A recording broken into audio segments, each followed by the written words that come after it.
Advance Merry Christmas! Yeah, Pasko na. Siguro ang iba sa atin ready na sa celebration. Ang dami ng mga Christmas balls sa Cavite, ang dami ng mga Christmas lights, at siguro yung iba ready na sa kanilang mga ingredients para lulutuin sa Christmas Eve. Pero naitanong ba natin, saan ba galing ang word na Christmas? Ano bang ibig sabihin ng word na Christmas? Yung word na Christmas ay galing sa very old English na Christes Maise. Pagka Middle English, medyo naging mas madali na siya, naging Christemase na siya. Para maintindihan natin, i-divide natin into two, Christe at saka Mase. Okay. Doon tayo sa Christe. Ang part na ito ay galing sa Greek word na Christos, meaning anointed. So, Greek word siya. Saan naman yan binase ng mga Greeks? Doon nila binase sa Hebrew word na Messiah, meaning anointed. So, baliktarin natin para mas madali, no? Una talaga is yung word, Hebrew word ng Messiah. Ibig sabihin ng Messiah ay anointed.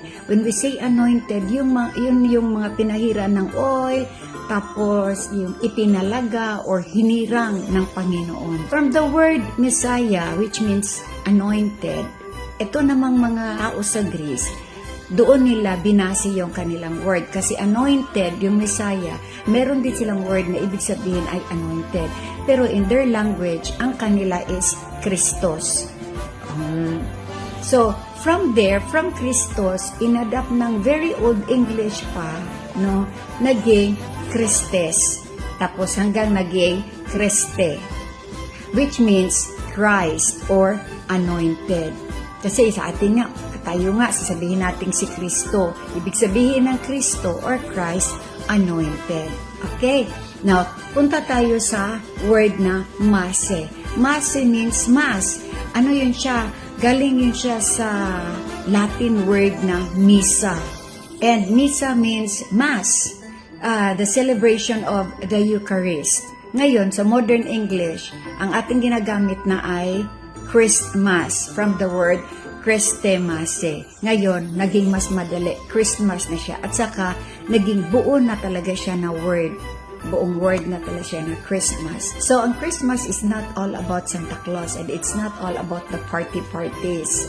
It's all about Christ. So, dapat nakafocus tayo doon. So, careful tayo sa ating mga laro, no, na kung minsan hindi na naka-jive doon sa meaning ng Christmas at minsan careful din tayo sa paggamit ni Santa Claus. Kasi enjoy man yung mga kabataan kay Santa, di ba? Okay lang yan, part lang yan siya sa entertainment, pero paintindi talaga natin sa ating mga kabataan na ang Christmas is all about Jesus Christ. Yung pagsilang ni Jesus Christ. Kasi very important si Jesus Christ sa ating mga Christians.